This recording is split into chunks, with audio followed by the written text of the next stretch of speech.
Hi class, good day. Welcome to another topic for discussion in basic accounting. Today's topic is all about accounting equation. Game? Game! What is accounting equation? Accounting equation is the fundamental equation that represents the relationship between asset, liability, and equity. Accounting equation is also called as balance sheet equation. Ang accounting equation class ay matuturing na pundasyon ng double entry bookkeeping system. Just to give you idea about the double entry bookkeeping system, ito yung sinasabi kong every accountable event has dual effect, equal and opposite effects to the assets, liabilities, and equity of the business. I-discuss natin tong double entry bookkeeping system ng mas maigi sa separate video under debit and credit framework topic. Now, back to accounting equation. The accounting equation or the accounting formula is this. Asset is equals to liability plus equity. Itong equation na to, dapat balanse palagi. Ano ibig kong sabihin? Example tayo. Ang total asset ng business mo ay 80,000 pesos. Ang liability mo ay 50,000 pesos. At ang equity mo ay 30,000 pesos. Ngayon, ilalapat natin to sa equation. At dapat balanse. Asset daw ay 80,000 pesos at equal daw yan sa pinagsamang liability at equity. At magkano nga ang pinagsamang liability at equity? Tama, equal din sa 80,000 pesos. 50,000 plus 30,000 is 80,000 pesos. So, ganun lang ang concept behind the accounting equation. Dapat palaging balanse or equal. Now, class, out of this equation, asset is equals to liability plus equity, we can derive another two equations. And these are, liability is equals to asset minus equity. At equity is equals to asset minus liabilities. Paano yun nangyari? Ginamitan lang natin yan ng transposition of formula. Remember, algebra in high school? Okay, itong equity, nilipat natin sa kabilang side. Kaya from positive equity, naging negative equity siya. Ang natira sa side na to, yung liability. Sa kabila naman, asset minus equity. Kaya tayo nagkaroon ng liability is equals to asset minus equity. Ganon din yung naging sistema. Paano natin na-derive yung equity is equals to asset minus liability. Itong positive liability, nilipat natin sa kabila kaya naging negative liability. At ang natira sa side na to, yung equity. Sa kabila naman, asset minus liability. Kaya tayo nagkaroon ng equity is equals to asset minus liability. Now, let's have example again. Remember, accounting equation is asset is equals to liability plus equity. Okay, example tayo. Meron kang liability na 100,000 at meron kang equity na 200,000. Magkano asset mo? Tama, 300,000. 300,000 is equals to 100,000 plus 200,000, which is 300,000. Accounting equation, balance. Next, ang liability ng business mo ay 0 or walang utang. At ang equity ay amounting to 25,000. Magkano asset mo? Tama, 25,000. 25,000 is equals to 0 plus 25,000, which equals to 25,000. Accounting equation, balance. Next, may asset ka na 170,000. May liability ka na 35,000. Magkano ang equity mo? Tama, 135,000. Remember formula to get equity? Equity is equals to asset minus liability. And that is 170,000 minus 35,000 equals 135,000. Accounting equation, balance. Next, may asset ka na 350,000 at may equity ka na 175,000. Magkano liability mo? Tama, 175,000. Remember formula to get liability.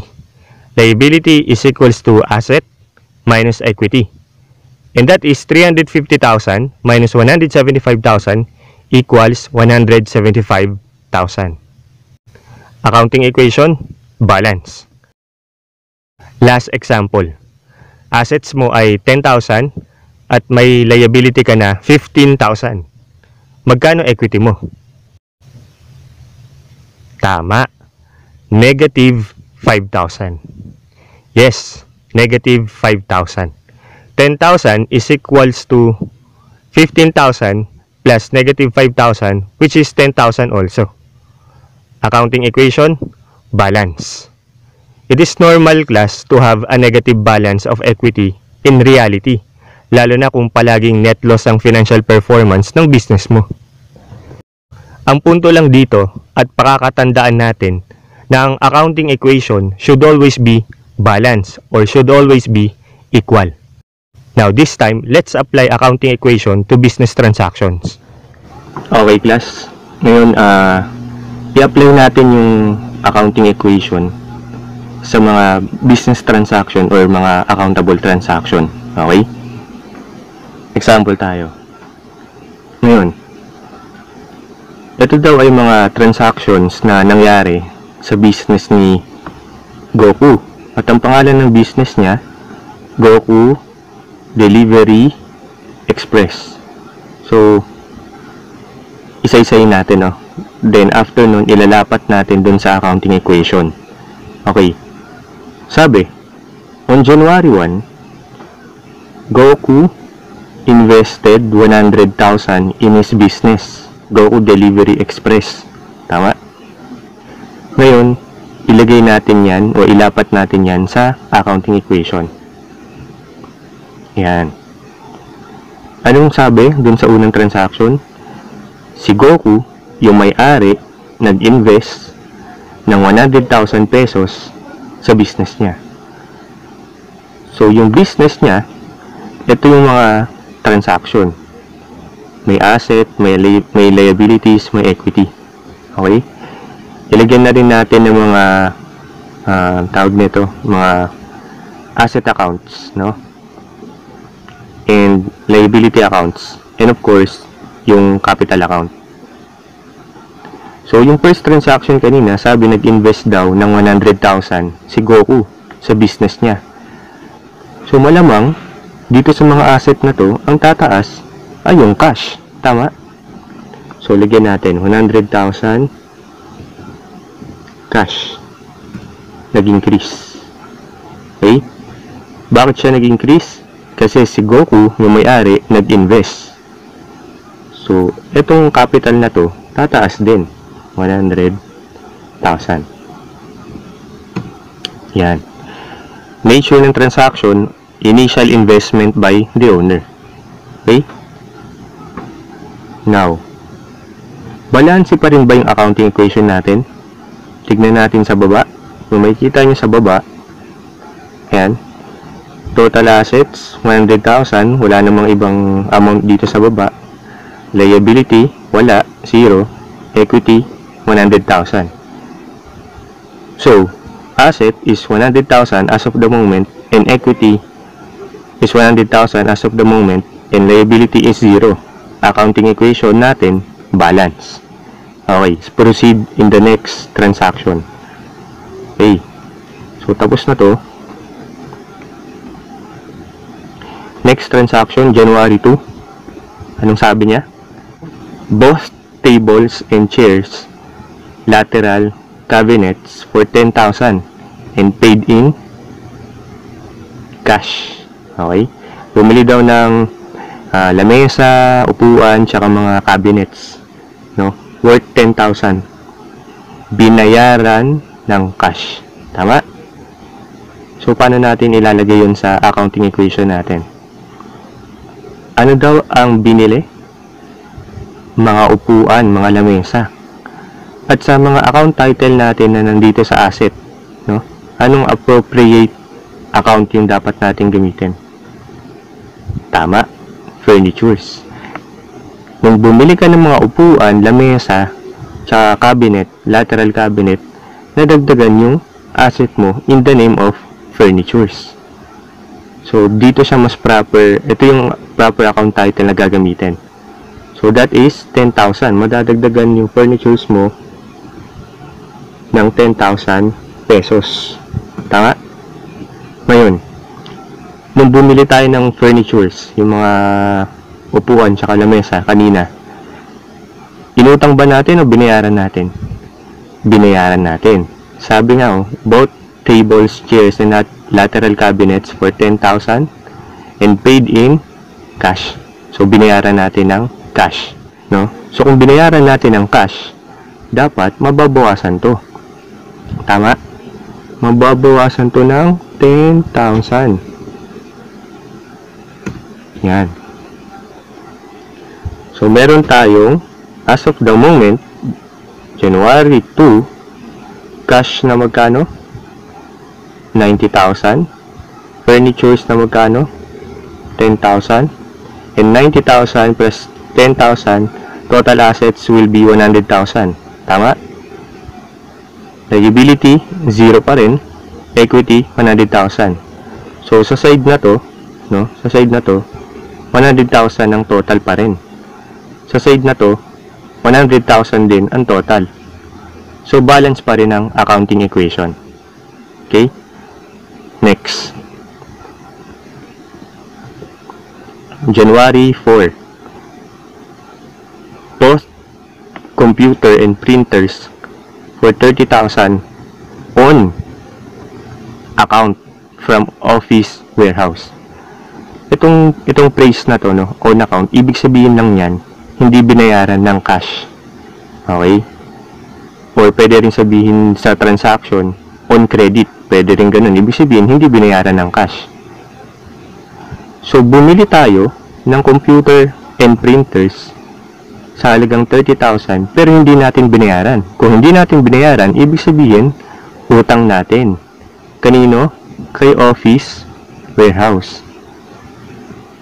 O yung tinatawag nating supplier. So, ilapat natin yan dito sa accounting equation. Okay? So, on January 4, bumili daw tayo ng computers and printers.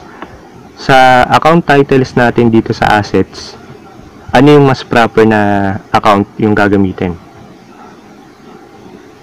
Tama.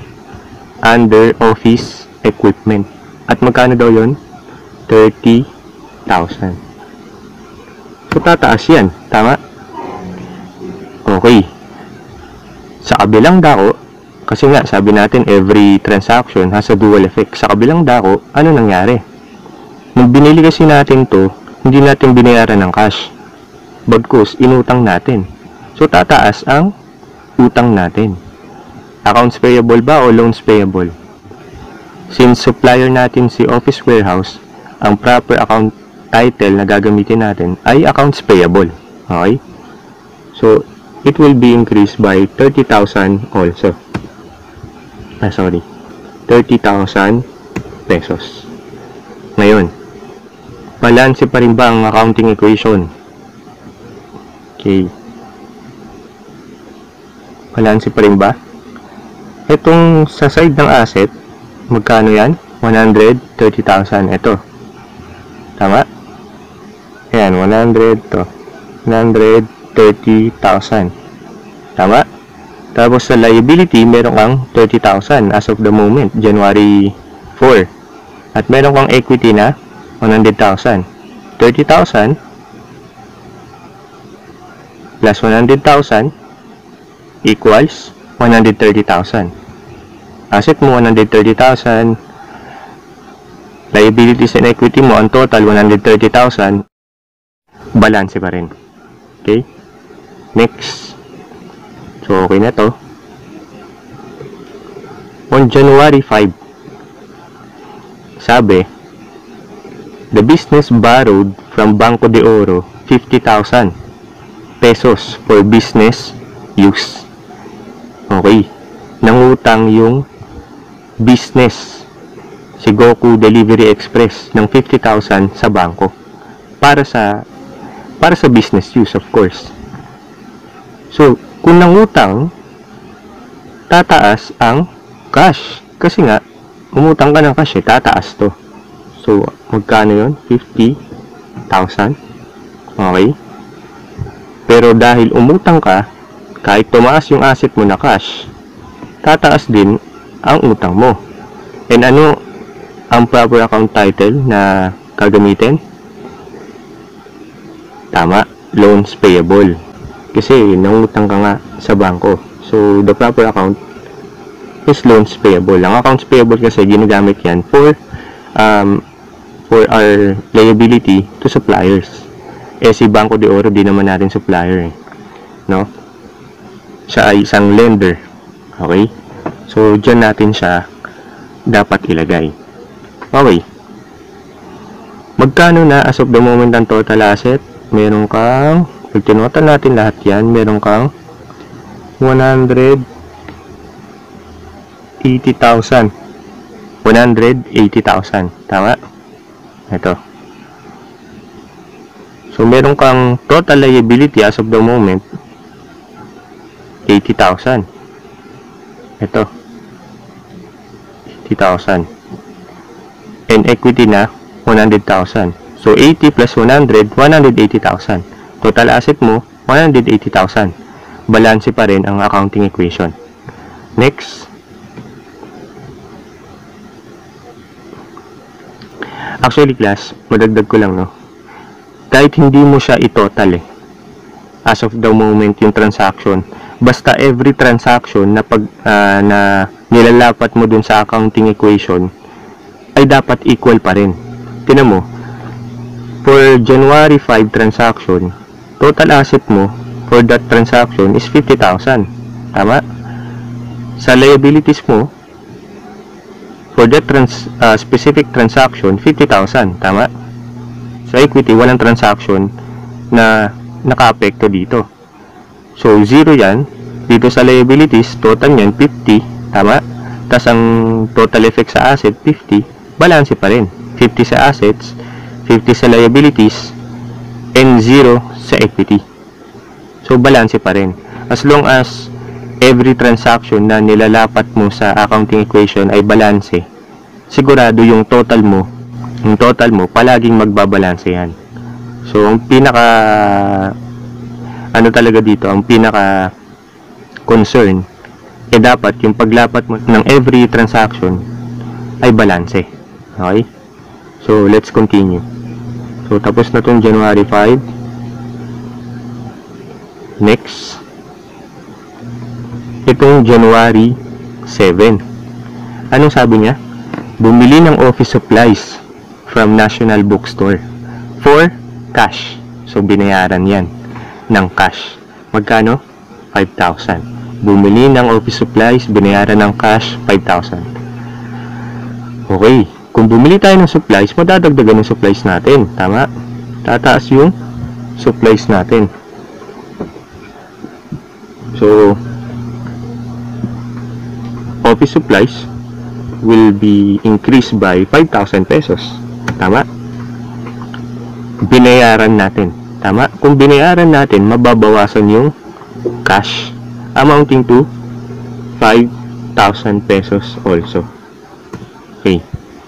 Now, for that specific transaction, in totality, yung asset, walang nangyari. Tama? Kasi binawasan mo yung cash ng 5,000, dinagdagan mo yung office supplies ng 5,000. Total effect sa asset, wala. 0. Tama? Sa liability for that transaction, may nangyari ba? Wala rin. So, 0. Sa equity, meron ba? Wala rin. So, 0. So, for that transaction, balancing accounting equation. And even without computing the as of the moment balance of total assets, liabilities, and equity, sigurado ka na ang accounting equation mo, balance pa rin. January 10. Dito tayo. So, okay na to. Ang sabi, bought a second-hand motorcycle for business use amounting to 60,000 in cash. Binayaran agad. Tama? second hand motorcycle para daw sa business use, binayaran ng 60,000 pesos in cash. Okay. So 60,000, may binili kang asset. Tama? Yun yung motorcycle. At ang proper account title niyan na gagamitin dito sa mga nakalista, of course, delivery equipment. Tama? So lagay natin dyan 60,000. Yan. Binili natin ng cash. Tama? So binayaran natin, mababawasan ng cash natin ng 60,000 of course. So, kung mapapansin nyo ulit, total effect in assets will be 0. Sa liability, walang effect. Sa capital, walang effect. So, balance ang equation. 0 ang total asset, 0 ang total liabilities, 0 ang equity. So, total nyan 0 pa rin. Balance ang accounting equation. Kahit hindi na natin computin yung totality niya as of the moment, mamaya, after nating malapat lahat ng transaction, no, saka natin i-check kung balance yung total sa baba o hindi. Ang gagawin muna natin, no, i-check natin kung yung every transaction, pag nilapat natin is balance yung accounting equation. So, okay na to. Next, on January 12, rendered delivery services to Editas Wedding Dress Shop and billed 15,000 for it. Okay. Nakapag-render daw ng delivery service kay Edita Wedding Dress Shop. Si Edita Wedding Dress Shop, ano siya ni Goku Delivery Express? Tama, customer niya. Okay? Dahil nakapag-render na siya ng delivery service, sinisingil niya na tong si Edita's Wedding Dress Shop. Okay? Magkano ang singil niya? 15,000. Patunay na sinisingil niya, ang ginawa niya, binigyan niya ng billing statement. Ayan, from the word billed.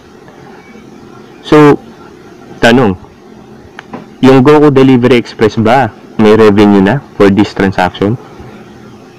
Meron na. Tama? Bakit? Nakapag-rendered na Ayan o. Rendered. Ibig sabihin, tapos na yung serbisyo. Di ba nga sa accrual principle, if we remember, we recognize revenue when earned, regardless when cash is received. At sabi natin, pag sa service type, earned yan kapag na-render na yung service. Regardless kung binayaran o hindi pa. Okay? So, rendered delivery service to Edita's Wedding Dress Shop and billed 15,000.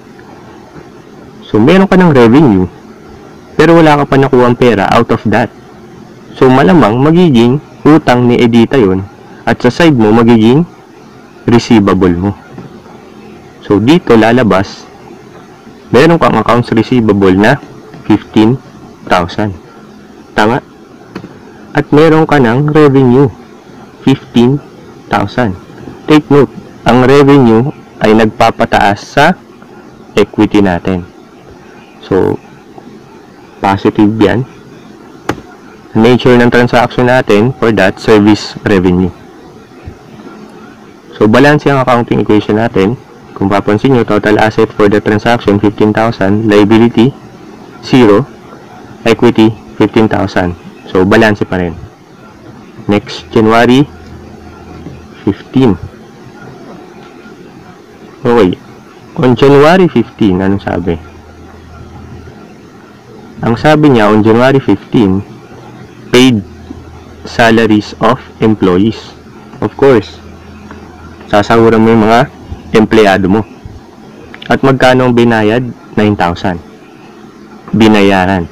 So, ibig sabihin, mababawasan yung cash. Tama? Minus 9,000. Okay. Since expense yan, makaka-apekto yan sa equity natin. At ang expense ay nagpapababa sa equity natin. So, negative 9,000 yan. Anong nature? Salaries expense. Tama? Sa asset, for the transaction, may negative 9,000 tayo. Tama? Sa liabilities, wala. Sa equity, may negative 9,000 tayo. Negative 9,000, negative 9,000, balanse.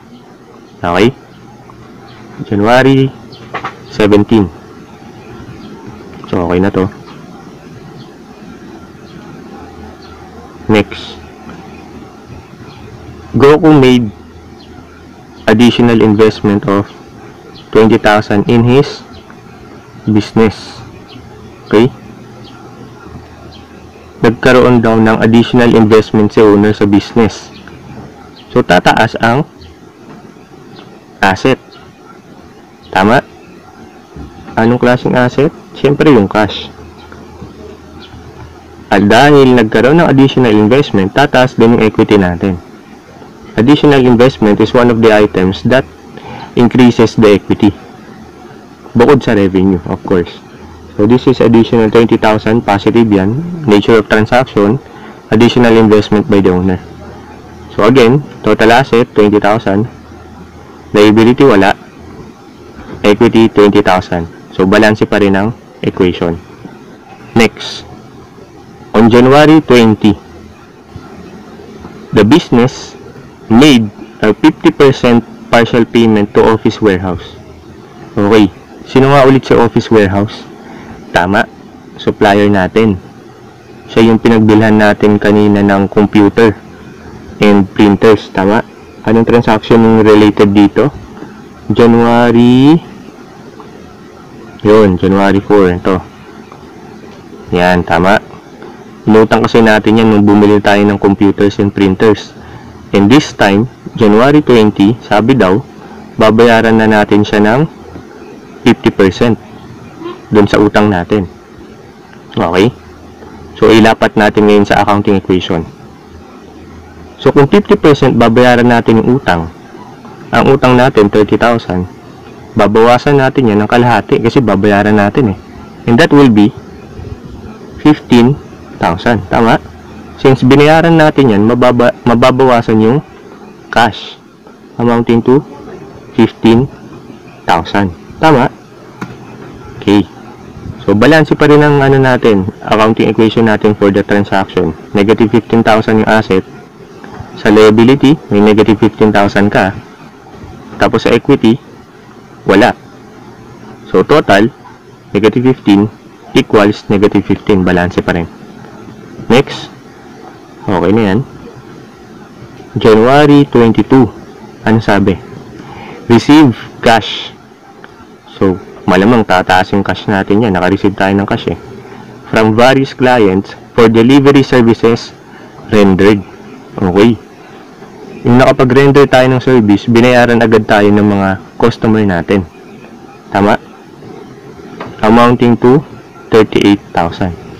So, kung binayaran tayo, tataas ang cash. Tama? And at the same time, may revenue tayo. So, increase cash by 38,000. Tama? Okay. So, since revenue yan, tataas ang equity natin by amount of 38,000. Nature ulit, service revenue. Tama? So, total asset mo for the transaction, 38,000. Liability, wala. Equity, 38,000. So, balance pa rin. Next, January 25.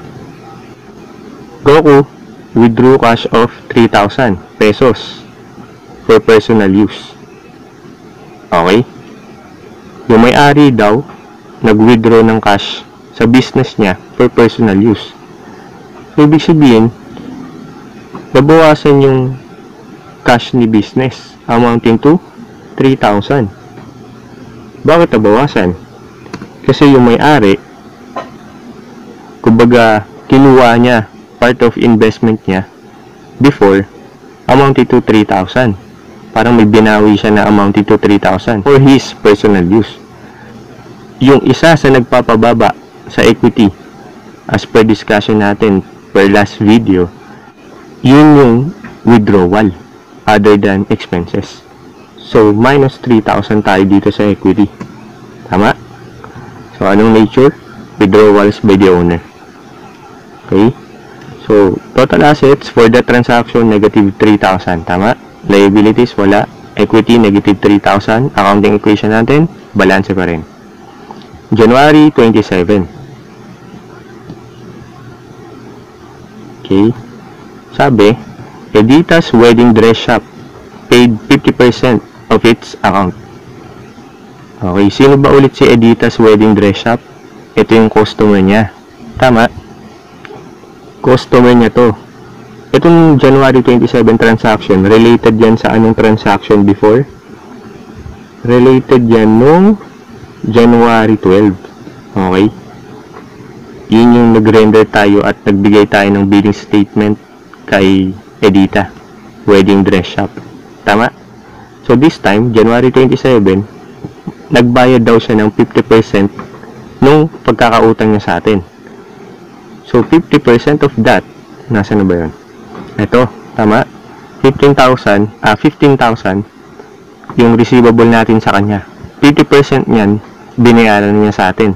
So makaka-receive tayo ng 50% of 15,000 is 7,500. Tama? So yan, additional 7,500 sa cash at mababawasan yung utang niya sa atin o yung receivable natin sa kanya ng 7,500 din. Tama? For that transaction, in total asset, walang effect. Tama? Kasi offsetting lang to eh. Magiging zero yan. Liability, walang effect ulit. Equity, walang effect.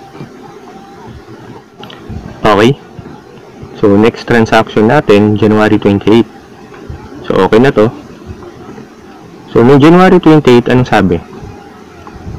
Paid water, electricity, and telephone bill for 4,000 pesos.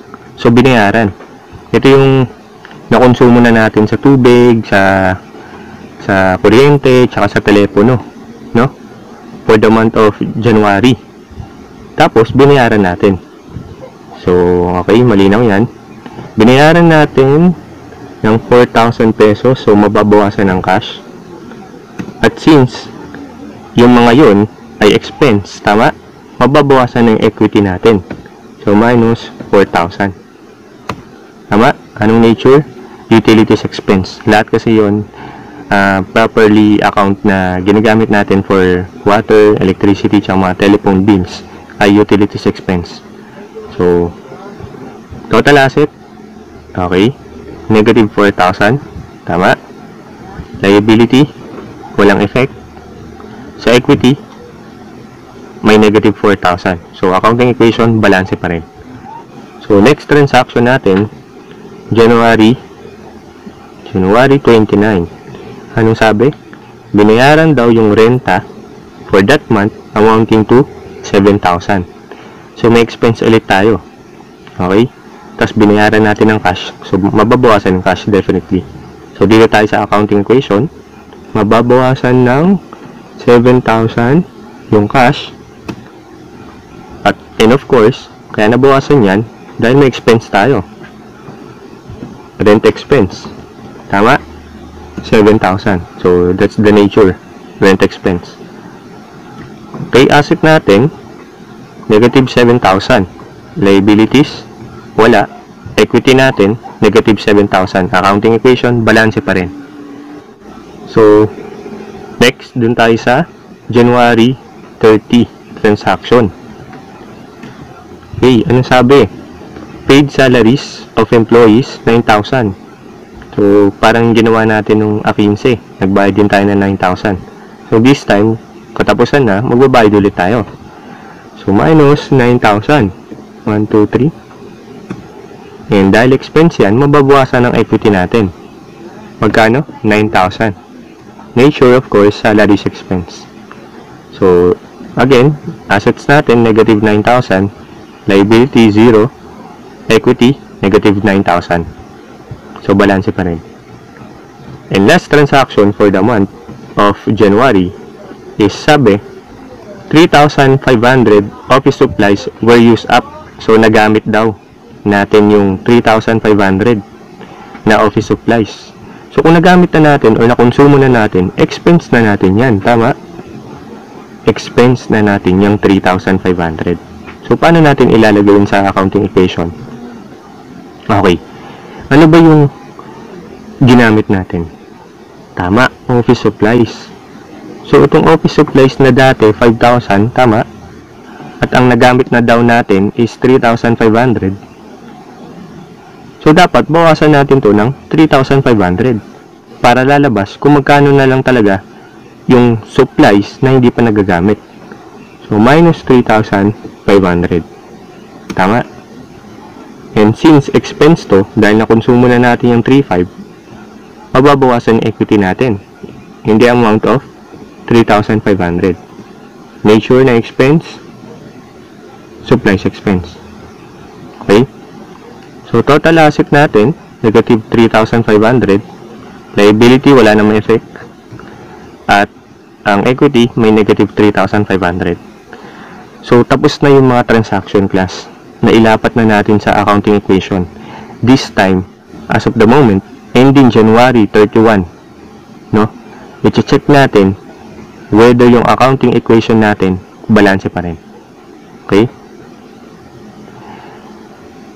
For January, ang cash natin 93,500. Tama? Ang accounts receivable natin 7,500. Ang office supplies natin 1,500. Ang furnitures natin 10,000. Ang office equipment natin 30,000. Ang delivery equipment natin 60,000. Okay? Sa liabilities natin, meron tayong accounts payable, no? Na 15,000 and loans payable na 50,000. And yung equity, ending capital balance natin as of January 31, meron tayong 137,500. Okay? Now, let's get the total of total assets and the total of liabilities. And of course, add it with equity. Titingnan natin kung balance pa rin yung accounting equation. Tama? Okay. So, pag plinas mo yan, no, ito, gumawa na tayo ng formula. Plinas natin lahat. Ang sum down yan is 202,500. Ang total lahat ng assets natin is 202,500. Tama? Itong liability naman, pag pinag-plus natin, 15,000 tsaka 50,000, meron kang 65,000.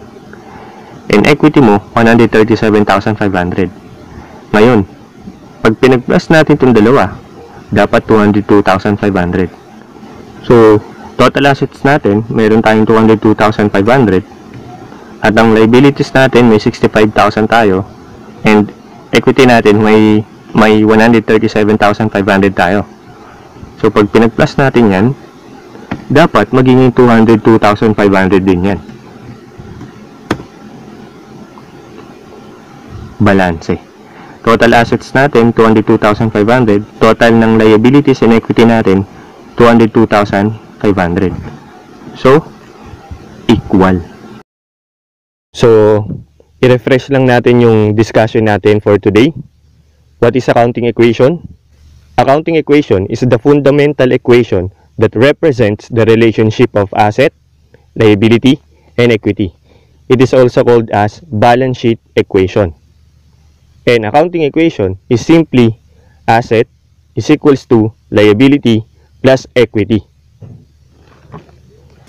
At sana class may natutunan kayo sa araw na to. Kung sakali, paki-like tong video na to, pa-share na rin, at mag-subscribe na rin sa channel para sa mga susunod na accounting topics. Nga pala, may nilagay ako na link sa comment section at description ng video na to para sa isang short quiz regarding sa topic natin. Para malaman ko rin kung may natutunan nga kayo. Remember this class. Education is not learning of facts, but training of mind to think. Muli, maraming salamat.